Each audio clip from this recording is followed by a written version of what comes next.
we are back. Thanks for clicking on the link. Welcome to Good Energy. Enjoy the content, and everyone have a blessed day.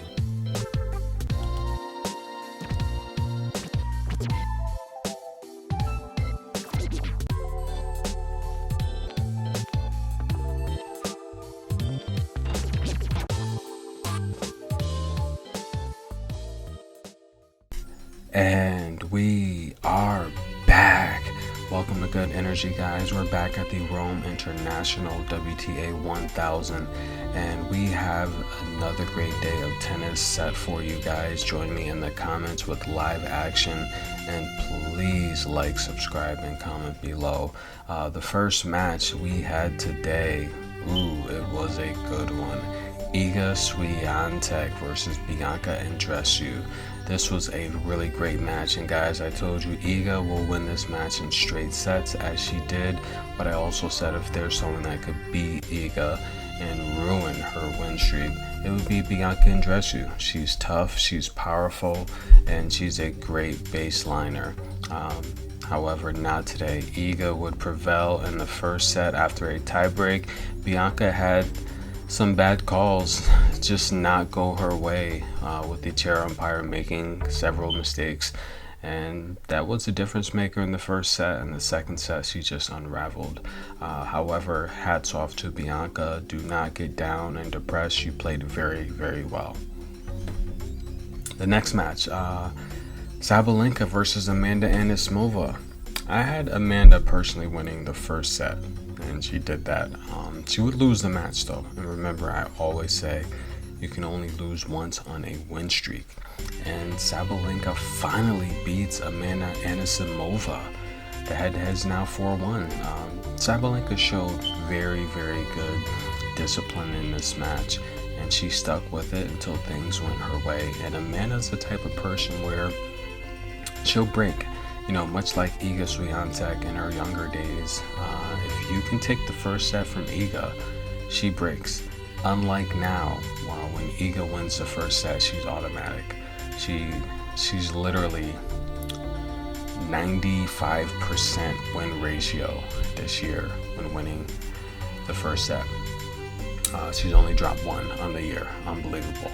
And that was to Ostapenko. But again, great matches today, and Jill Teichmann, Daria Kasatkina. This is a match I actually had Jill Teichmann winning this match. She got injured, and yes, professional tennis players do get injuries. They are essentially, unlike basketball, football, and baseball, professional sports, these players are the franchise, and they have to take care of their bodies. And if they are in a match where anything that could linger on and possibly jeopardize the year in terms of tour events, they have to withdraw and resign, and that's what Teichmann had to do. That first set with Daria Kasatkina versus Jill Teichmann was literally the first set. The first 8 games, they were just trading breaks, and that was some really sloppy tennis, but however, it was really good to watch because both of the ladies couldn't really establish their game. When Jill got injured, you noticed the change of level from Daria, and she took over, and Jill just couldn't do anything with it. But great win for Daria, and we're gonna see what she can do next round. If you've listened so far, please hit the like button. Comment below who do you think is going to win. And we had another thrilling match today. Ons Jabeur, that's right, Ons Jabeur taking on Marie Sacre. This is a match that I said Ons Jabeur will win, and Sacre controlled much of this match from the first and most of the second set until Ons Jabeur finally figured her out. She raised her level. Marie Sacre got a little bit tired, and that's all it took. Just a drop in her power and aggressiveness. Ons Jabeur was able to take over with her variety, and she took Marie into deep waters and pulled out a great win. This was a very great win for Marie Sacre, and I am very thrilled and excited to see her make it this far. She deserves it. But guys, let's get into the semifinals. We are going to preview the 2 matches on today's schedule, and we're going to have a prediction for each match. Let's get into it. Alright, we're going to start with the first match of the day, Ons Jabeur versus Daria Kasatkina. Ons Jabeur owns a head-to-head 3-2. They've played a total of 5 times. The most recent coming this year is Stuttgart, where Ons Jabeur beat Kasatkina 6-3, 6-3 in straight sets. Last year they played at Montreal. That was a 3-set thriller. Ons Jabeur won. And they played at Birmingham earlier last year, where Ons Jabeur won that in straight sets. Previously, Kasatkina did own the earlier meetings. In 2018, she beat Ons Jabeur in a 3-set thriller in Moscow, and at the 16 Olympics, another 3-set thriller. Both of these ladies are playing very well. But for those that are not familiar with Ons Jabeur, she is currently ranked number 7th on tour, jumping up a few spots after winning Madrid last week. And that's her only single titles on tour. She's 20-7 on the year, and she's done pretty well. Ons Jabeur is a consistent player. She's done pretty well essentially at the majors, and that helped propel her last year to finally breaking the top 10, setting history in the process. But let's take a look at how she's done at the majors. At the Australian Open 2020, her highest finish was the quarterfinals. At the Roland Garros 20 and 21, she's made the round of 16. She did that twice. At the 21 Wimbledon, she made the quarterfinals. And at the US Open, the highest she has done is placed the round of 32. She's done that 19, 20, and 21. Not a big fan of the US Open, but we'll see what she can do this year. She's going to be taking on Daria Kasatkina, who has yet to win a singles title. She's currently the world's ranked 23rd player on tour, 14-9 on the year. She does have a career high ranking of 2018 of number 10. 0 titles yet this year, but she does have she has 4 under her belt. And Daria Kasatkina, 278 wins on her career, and the reality here is that's right, when you compare her to Ons Jabeur, Kasatkina's had the more consistent career, and that's pretty interesting. But taking a look at how Kasatkina has done at the majors, in terms of the slams, she's placed the round of 32 2 times, and 16 and 22 at the Australian Open. The Roland Garros, she's made the quarterfinals once. That was in 2018, which was probably her best year on tour, where she also made the quarterfinals at Wimbledon. And the US Open, she's made the round of 16 just once, and that was in 2017. In terms of Daria Kasatkina, she's winning 60% of her service games. She's winning 41% of her return games.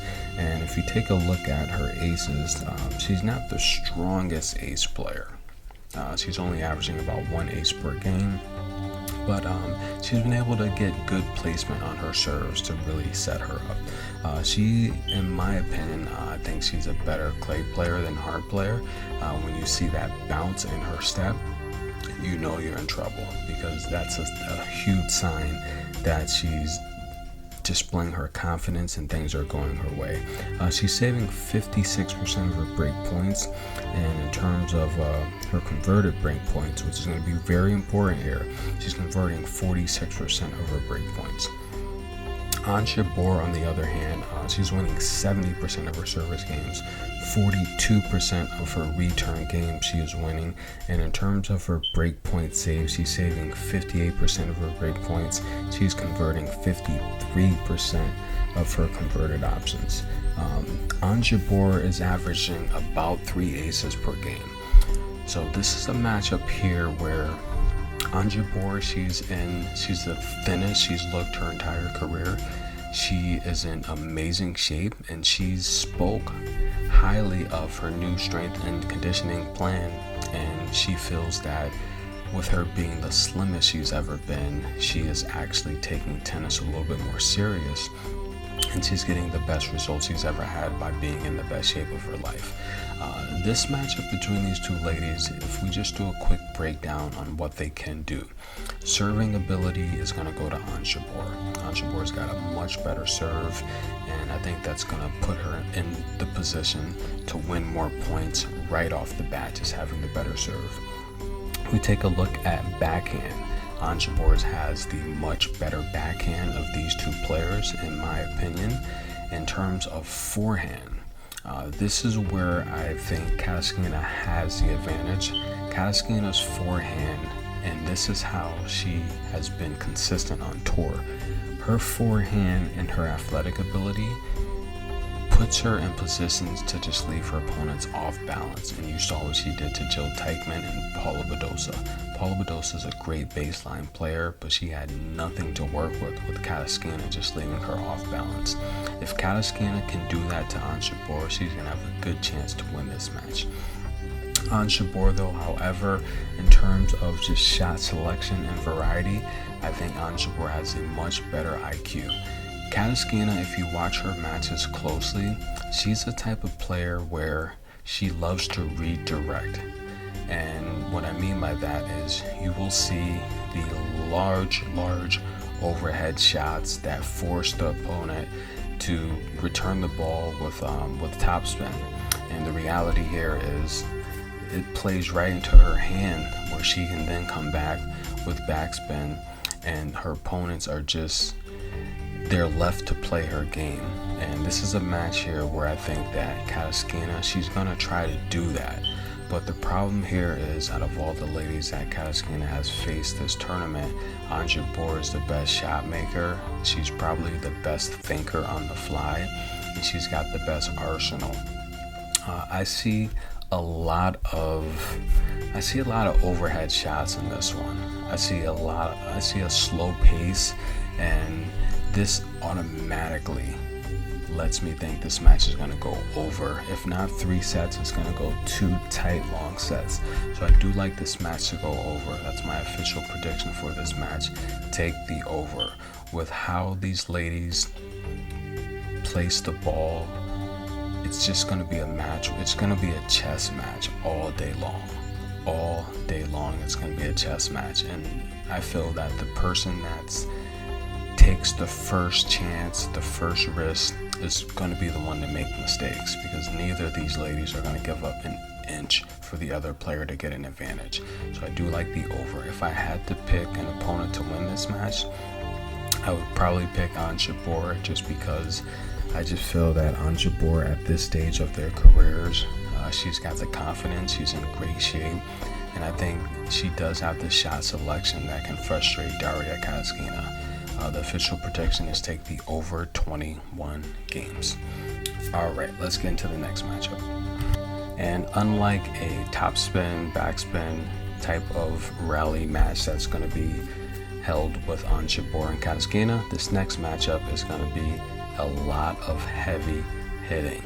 And Iga Swiatek, she is going for the record, essentially. I mean, she's trying to take out Azarenka and Serena Williams 2 times in terms of most active win streaks in the last 20 years. And if you notice, Venus Williams is on the top of that list, and Serena Williams is on that list 3 times, with Venus being up there twice, Osaka being up there once with her run in 2021.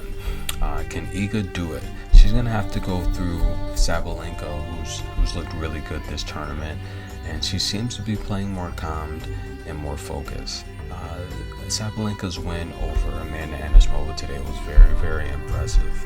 And I told you guys, if someone's going to be Iga, it's going to be someone that is very powerful, okay? Power is what frustrates Iga. And Bianca had the recipe for the first set, but as I tell you guys, Bianca gets tired. She gets really, really gassed. But these two ladies have played a total of 3 times, with Iga Swiatek winning the most recent in the Stuttgart final, 6-2, 6-2. Very embarrassing match for Sabalenka, broken 4 times in that match, and that was enough to do it. She also beat her in Doha, the quarterfinals. Again, straight set match. Sabalenka broken 3 times in that match. That's all it took. In the WTA finals, though, when it probably really mattered the most, Sabalenka did beat Iga Swiatek in the first round.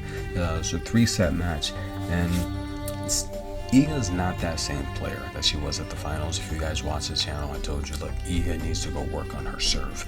And she came back this season with a vengeance. So far, she's placing her serve to within 6 inches of the target spot, every single serve. So she's very accurate. She's setting up her serve for good rallies, and it's just good placement. It's getting her ahead of these rallies.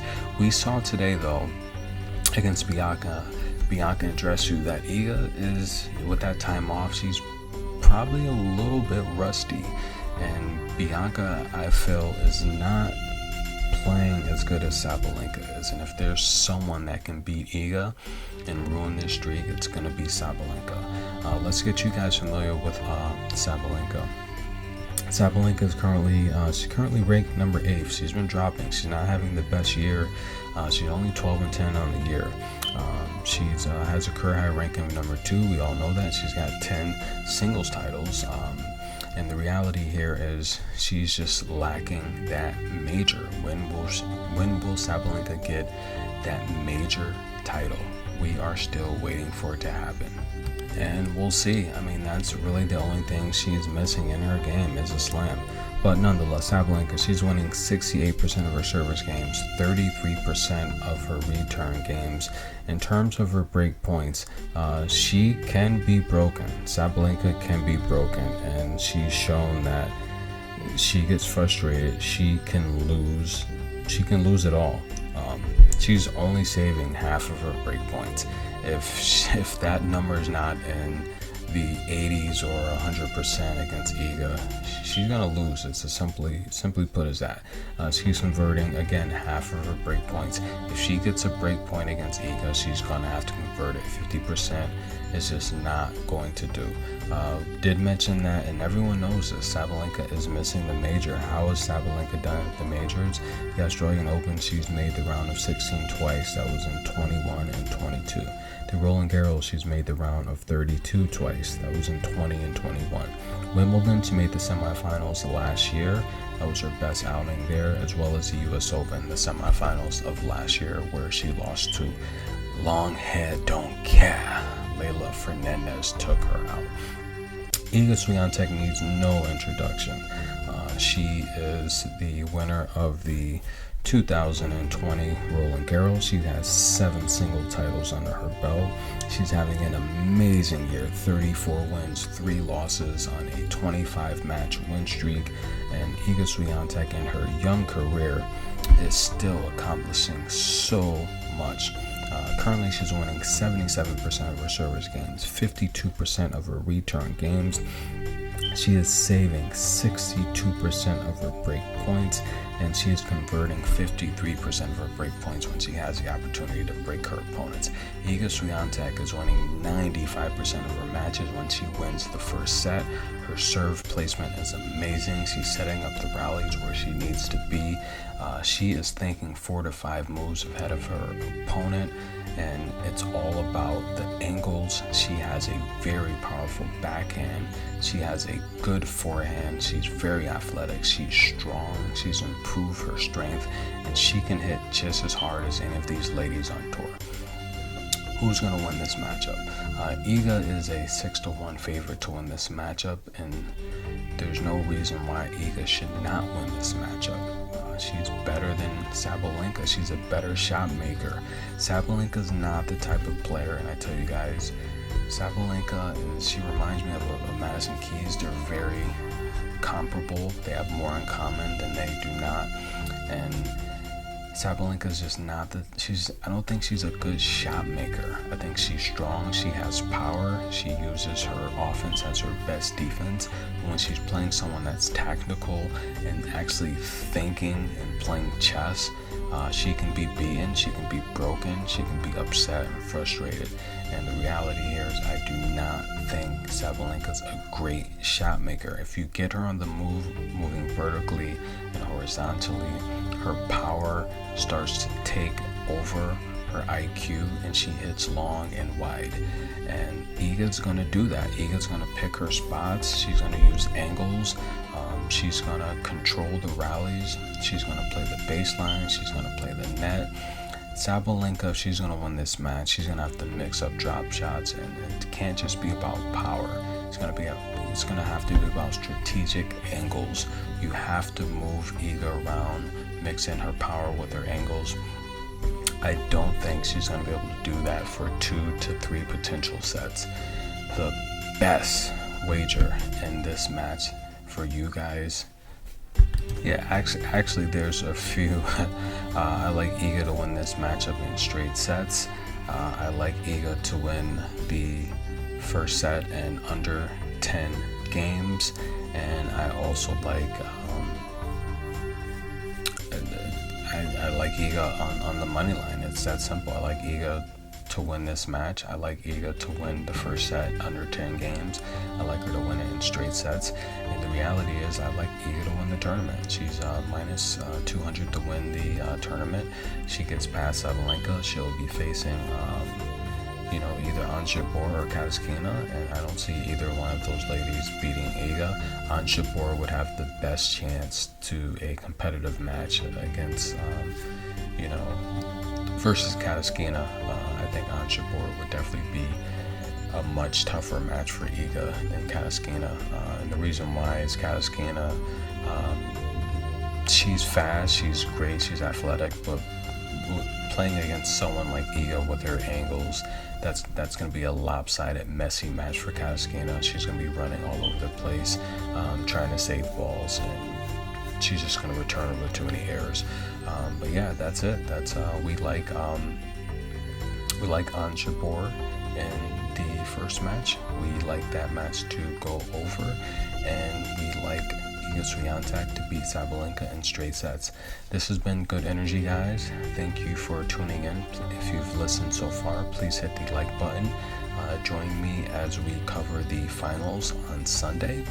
And again, join me in the comments as we watch these matches live. I appreciate the love and support. My Italian followers, thank you for the support. My Spanish followers, my Romanian followers, thank you guys. I appreciate it. Keep the comments coming. Keep the love and support coming. This has been Good Energy. We are